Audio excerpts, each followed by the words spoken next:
Hi, welcome to my hiring zone. स्वागत है आप सभी का माय हायरिंग जोन चैनल पर। Myself Arshad Shah. आज का ये वीडियो है related to employment document part 2। जैसा कि लास्ट वीडियो में मैंने बताया है कि करंटली अगर आप किसी ऑर्गेनाइजेशन में वर्किंग में हो तो वर्किंग में रहते हुए कंपनी आपको 3 टाइप के डॉक्यूमेंट शेयर करती है।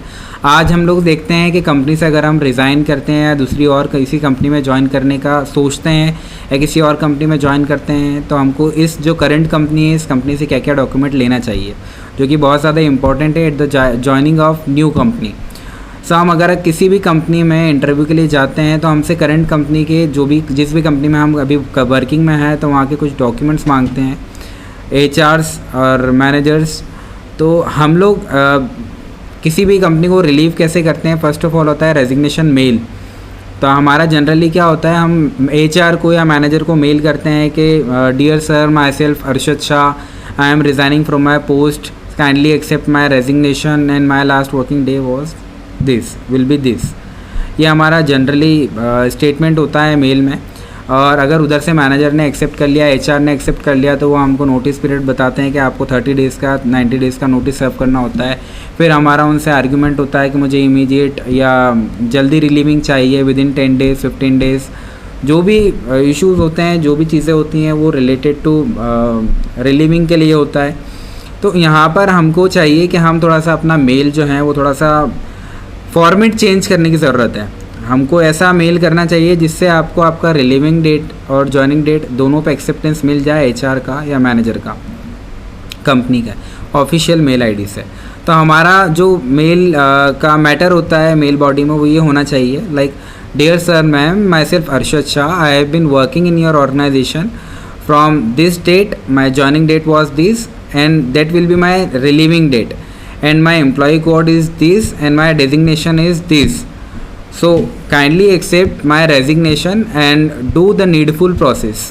ये हमारा नॉर्मल स्टेटमेंट होना चाहिए मेल के अंदर, ताकि उसमें हम अपना डेट ऑफ जॉइनिंग भी शो कर दें, अपनी एम्प्लॉय आईडी भी शो कर दें, अपना डेजिग्नेशन भी शो कर दें और अपनी रिलीविंग डेट भी शो कर दें कि ये मेरा रिलीविंग डेट होना चाहिए। अगर उधर से एचआर ने एक्सेप्ट कर लिया तो आपका लास्ट वर्किंग डे वही रहेगा। अगर उन्होंने एक्सेप्टेंस में ये लिखा है कि you will have to serve your notice period, so जो भी आपकी कंपनी का नोटिस पीरियड है you will have to serve your notice period. Notice period negotiate हम किस केस में करवा सकते हैं, लाइक हम लोग किसी कंपनी में 1 साल 2 साल 3 साल से काम कर रहे हैं तो हमारी लीव्स होती हैं, वहाँ पर सिक लीव्स होती है, प्रिविलेज लीव्स होती हैं, तो हम लोग लीव्स नोटिस पीरियड में कंसीडर करवा सकते हैं।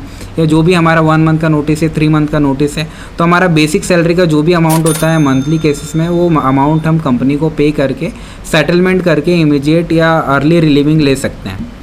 तो ये चीज़ हो गई रेजिग्नेशन एक्सेप्टेंस की, या रेजिग्नेशन जो भी मेल कर रहे हैं उस पर एक्सेप्टेंस की।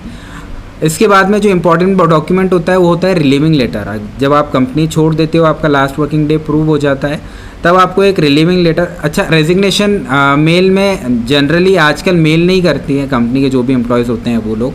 आजकल कंपनी का खुद का एक पोर्टल होता है जिस पे वो सिस्टम जनरेटेड रेजिग्नेशन एक्सेप्टेंस मिलता है उनको, मतलब नोटिस सर्व ही करना पड़ता है, उस केस में उनको अर्ली रिलीविंग नहीं मिलता है। अगर वो थोड़ा सा बहुत रिक्वेस्ट करें या मेल करें तो उनको रिलीविंग अर्ली मिल सकता है, अदरवाइज़ उनको सिस्टम जनरेटेड 90 डेज़ 30 डेज़ का नोटिस सर्व करना पड़ता है।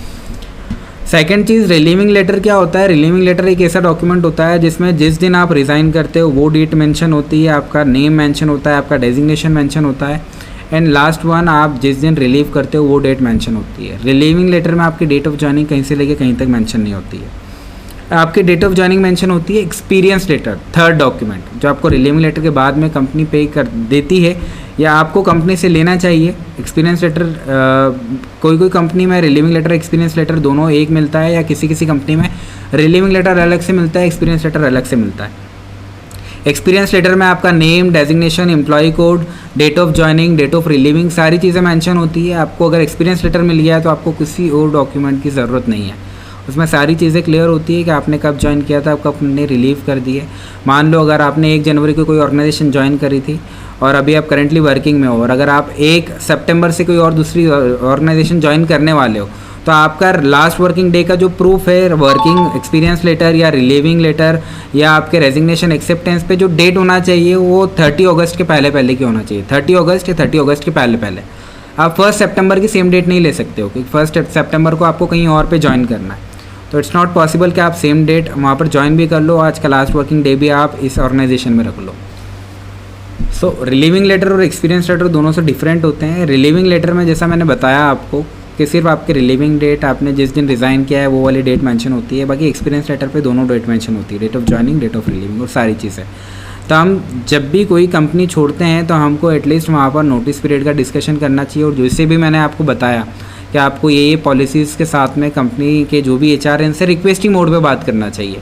आप कभी भी उनसे ऐसी बात नहीं कर सकते हैं कि मुझे अर्ली रिलीविंग चाहिए तो मुझे डॉक्यूमेंट, क्योंकि क्या होता है ना, बहुत सी कंपनी आपको बिना ये डॉक्यूमेंट्स के ज्वाइनिंग ही नहीं करती है, मतलब आपको ज्वाइनिंग ही नहीं देती है। मान लो आपके पास ये डॉक्यूमेंट्स नहीं है, ना तो रिलीविंग लेटर है, ना रेजिग्नेशन एक्सेप्टेंस है, ना आपके पास एक्सपीरियंस लेटर है, तो आपको कोई नई कंपनी जहाँ पर भी आपने इंटरव्यू दिया है, जहाँ पर भी आप ज्वाइन करना चाह रहे हो, वो कंपनी आपको कभी भी एक्सेप्ट नहीं करेगी क्योंकि आपके पास प्रूफ नहीं है। और NBFC और बैंकिंग कंपनी का तो क्या है, ये कंपनीज जो हैं वो एक पोर्टल यूज़ करती हैं जहाँ पर हर एक कंपनी अपने कैंडिडेट, अपने जो भी एम्प्लॉय होते हैं उन एम्प्लॉयज़ का एक डेटा मेंटेन करती हैं। तो रेफ चेक होता है पहले उस पोर्टल पे जाने के बाद में। मान लो मैं बताऊं आपको कि एक कंपनी है ICICI होम फाइनेंस, एक कंपनी है HDFC बैंक है, एक कंपनी है इंडिया बुल्स, या एक कंपनी है SMFG Fullerton India credit company है। तो चारों कंपनी अपने अपने एम्प्लॉयज़ का डेटा वहाँ पर पोर्टल पर अपलोड करती हैं कि this candidate relieved and okay to rehire. मतलब जो दूसरी कंपनी है ये डेटा अपलोड करा है SMFG Fullerton India credit company ने, तो दूसरी जो अलग अलग कंपनीज़ हैं वो इस कैंडिडेट का डेटा पहले वहाँ चेक करेगी कि इस कंपनी ने इसका फीडबैक क्या डाला है वहाँ पर। अगर इस कंपनी ने उसका फीडबैक डाला है वहाँ पर ओके टू रीहायर, तो ही बाकी की कंपनीज इस कैंडिडेट को हायर कर सकती हैं। अगर इस कंपनी ने उस कैंडिडेट का डेटा वहाँ पर डाला है एब्सकॉन्डिंग, टर्मिनेटेड या fraud case, not to rehire, तो कोई अदर कंपनी उसको हायर नहीं करती है।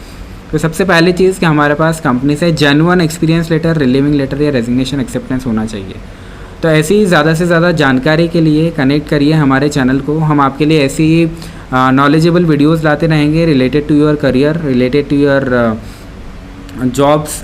सो अगर आपको जॉब की रिक्वायरमेंट हो तो आप हमारे शॉर्ट्स पे जाकर अपनी ही लोकेशन की जॉब की रिक्वायरमेंट के बारे में सर्च कर सकते हैं, क्या वहाँ पर क्या जॉब अपॉर्चुनिटीज़ चल रही हैं अभी, और आप कैसे अप्लाई कर सकते हैं। आपको सारी चीज़ों की जानकारी हमारे चैनल पर मिल जाएगी।